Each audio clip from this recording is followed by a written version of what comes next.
Sveiki, sveikučiai, brangieji, su naujaisiais metais visus. Nauji metai, nauji iššūkiai.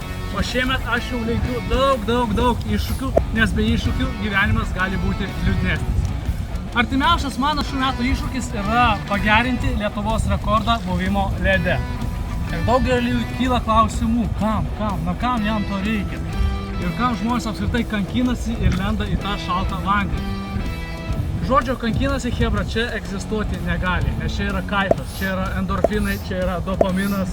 Žodžiu, apie fizinę bei psichologinę grūdinimosi naudą aš jums papasakosiu per kelis video. Čia yra labai daug privalumų, tai kad aš tikiuosi, kad daugelis tų, kurie senai planuoja, bet nesiryžta arba nemato tame prasmės, susigundys ir atras naują gyvenimo pomėgį.